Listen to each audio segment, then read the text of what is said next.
প্রিয় শ্রোতা, আসসালামু আলাইকুম। নির্বাচন নিয়ে দু একটি কথা বলতে চাই। নির্বাচন করে পাগল হয়ে যাচ্ছে পাখির মতো, কলরব যেন শুরু হয়ে গেছে। আর এই নির্বাচনে কে করবে তারও একটা গুজব রটিয়ে দেওয়া হচ্ছে। বিএনপিকে ক্ষমতায় আসতে দেওয়া হবে না, জামাত ইসলামের সাথে ঐক্য জোট করে কে ক্ষমতায় আসছে, এগুলো অত্যন্ত নিখুঁতভাবে একটি গুজব রটিয়ে মানুষের মাইন্ডকে অন্যদিকে ঘুরিয়ে দেওয়ার অপচেষ্টা চলছে। অন্তরালে আমি এর আগের ভিডিওতে বলেছিলাম আওয়ামী লীগ সুসংগঠিত হচ্ছে নীরবে কি 48 ঘন্টার মধ্যেই আওয়ামী লীগ ঘুরে দাঁড়িয়েছে এবং নির্বাচনী মাঠে এখন গেলে পুলিশ প্রায় নাই, পুলিশের দায়িত্ব নেওয়ার মতো কোনো দলও এখনও গড়ে ওঠে নাই। সেনাবাহিনীকে মাঠে রেখে নির্বাচনে গেলে সেটি বিতর্কিত হয়ে যাবে। এক দল বলবে একপেশেভাবে নির্বাচন হয়েছে, নির্বাচনের সুষ্ঠু পরিবেশ হয়নি। আপনারা ভিতরে ঢুকুন, ভিতরে প্রবেশ করে দেখুন। আমি জানি 5 তারিখে শেখ হাসিনা পলানোর পর 24 থেকে 48 ঘন্টা আওয়ামী লীগ একটু এলোমেলো ছিল। পুলিশ যারা থানা থেকে, পুলিশ লাইন থেকে পালিয়ে গিয়েছিল, আপনারা জানেন এসব পুলিশ কোথায় ছিল। তারা রাস্তায় আসেনি ছাত্রদের ভয়ে, তারা লাইনেও ছিল না, ব্যারাকে ছিল না। তারা কোথায় ছিল?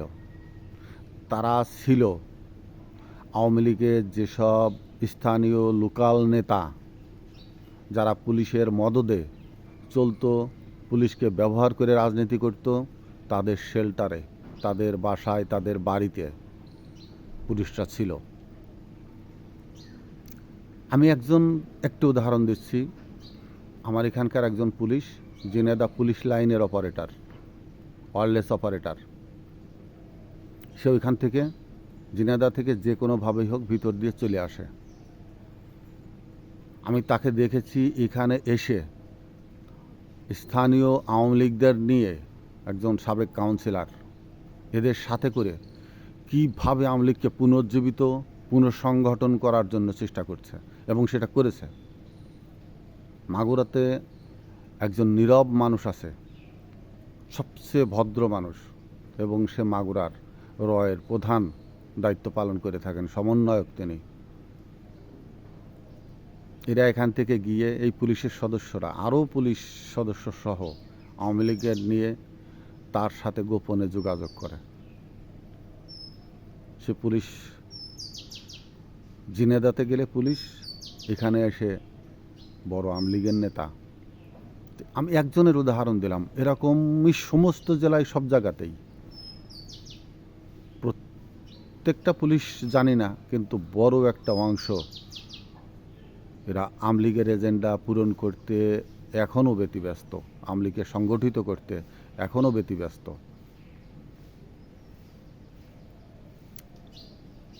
বিএনপি কথা সবাই বলছে, আমি কি বলবো। এমন একটি অবস্থা, ক্ষমতায় যায়নি যে দলটার এখনও মেরুদণ্ড সঠিকভাবে সোজা হয়নি, তারা এখনই অন্তর্দ্বন্দ্বে ভুগছে। আমার মাগুরাতেও একটি লোক খুন হয়ে গেছে গত সপ্তাহে, এই গ্রুপিংয়ের কারণে। দল এখনও ক্ষমতায় আসেনি। কি ভয়াবহ পরিস্থিতি। এরা যে নির্বাচনের কথা বলে, এদের ধ্বংস হতে কি আওয়ামী লীগের দরকার? নিজেরাই তো ধ্বংস হয়ে যাবে। নির্বাচন প্রয়োজন। যে অস্ত্র বাইরে আছে, বিগত দিনের যে অস্ত্র রমরমার ব্যবসা এদেশে শুরু হয়েছিল, সে অস্ত্র এখনও বাইরে। পুলিশের কাছ থেকে হারানো, লুট হওয়া অস্ত্র, অধিকাংশ অস্ত্রই পুলিশরা নিজেরা সরিয়ে রেখেছে তাদের নিরাপত্তার জন্য। অর্থাৎ 1971-এর 16ই ডিসেম্বর স্বাধীনতার পরও মুজিব বাহিনী, কাদেরিয়া বাহিনী অস্ত্র কিন্তু জমা দেয়নি। তারা বলেছিল তাদের নিজস্ব নিরাপত্তার খাতিরে আমরা এখন অস্ত্র জমা দিব না। শেখ মুজিব দেশে আসার পর অনেক পরে এই বাহিনীগুলো অস্ত্র জমা দিয়েছিল। ঠিক তারই একটি চিত্র এখন দেখা যাচ্ছে। পুলিশের কাছে ব্যক্তিগত ছোট অস্ত্রগুলো তারা নিজেরা বহন করে, তাদের অস্ত্রাগারে এসব অস্ত্র জমা করে না। তারা যখন বাইরে বের হয় তখন সিভিল কাপুরের সাথেও তাদের নিজেদের অস্ত্র তারা সংরক্ষণ করে। পালিয়ে যাবার সময় এসব অস্ত্র তাদের সাথেই ছিল, তাদের কাছেই ছিল। এই অস্ত্র তারা জমা দেয়নি। অনেকেই বলছে লুট হয়ে গেছে, অর্থাৎ একটা সুযোগ নেওয়ার প্রবণতা, বড় একটি অংশ এটা সুযোগ নিচ্ছে, অথবা আওয়ামী লীগের নেতাদের কাছে তারা সংরক্ষণ করছে, সময় হলে এগুলো ব্যবহৃত হবে। আমি অনুরোধ করব, নির্বাচনী পরিস্থিতি সৃষ্টি হতে বেশ কিছু সময়ের প্রয়োজন হবে। হারানো অর্থ, পাচারকৃত অর্থ, লুট হওয়া অর্থ দেশে ফিরিয়ে আনা, দেশের মূলধারায় সেই অর্থকে প্রয়োগ করা, সেই অর্থ উন্নয়নের কাজের সৃষ্টির সুযোগ তৈরি করে দিতে সময়ের প্রয়োজন। এত ব্যস্ত কেন ক্ষমতা নেওয়ার জন্য? দল গঠন করেই এখনই তোড়জোড়, সমস্ত দলকে নিয়ে একটি দল গঠন করার প্রক্রিয়া, বিভিন্ন কথা। এত ব্যস্ত কেন?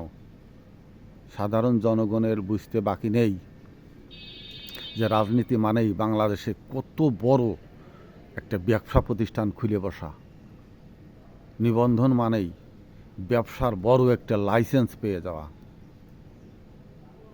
আমরা এই ব্যবসায়িক রাজনীতির নামে, দলীয় নামে লাইসেন্সের বিরোধিতা করি। রাজনীতি এত আকর্ষণীয় হয়ে উঠেছে কেন বাংলাদেশে? এর পিছনের রহস্য আমরা খুঁজে বের করতে চাই। তত্ত্বাবধায়ক সরকারের কাছে অনুরোধ থাকবে, রাজনীতি সেবামূলক রাজনৈতিক দল গড়ে উঠুক, হোক পুরনো হোক নতুন। নেতা সেবামূলক মনোবৃত্তি, মনোবাসনার ব্যক্তিরা রাজনীতিতে আসুক, তার সুযোগ করে দিতে হবে। সম্মানজনক, সম্মানিত, জ্ঞানী, প্রজ্ঞাবান, দর্শনভিত্তিক মানব সম্পদ বাংলাদেশের রাজনীতিতে খুবই কম। দুর্বৃত্তায়ন রাজনৈতিক ব্যক্তিত্বরা তাদেরকে অপমানিত করে, অসম্মান করে। যারা প্রকৃতপক্ষে দেশসেবাই, এইভাবে এই দুর্বৃত্তায়ন ব্যক্তিবর্গ তাদের থেকে দূরে রাখতে চায়, তাদেরকে অপমানিত করে, নাজেহাল করে সরিয়ে রাখতে চায়। রাজনৈতিক দলগুলোকে একটি ব্যবসায়িক প্রতিষ্ঠান রূপে প্রকাশ করতে চাই।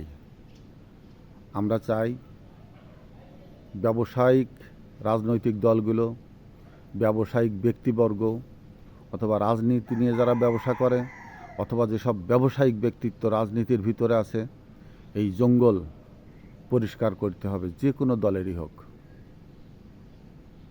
অস্ত্র বাওয়া রাজনৈতিক নেতাদের হাতে আছে। বিগত সময়ে বিএনপি ব্যবহার করেছিল, সেই অস্ত্রই আওয়ামী লীগরা ব্যবহার করেছে। এখন হয়তো সেই অস্ত্র আবার বিএনপি ব্যবহার করবে। এর উদ্ধার করতে হবে। তারপর দেশ সুশাসনের, সুব্যক্তিদের হাতে ন্যস্ত হোক। আমরা শান্তিতে, স্বস্তিতে থাকতে চাই। আমাদের সন্তানেরা এই জন্যই 5ই আগস্টের সৃষ্টি করেছে।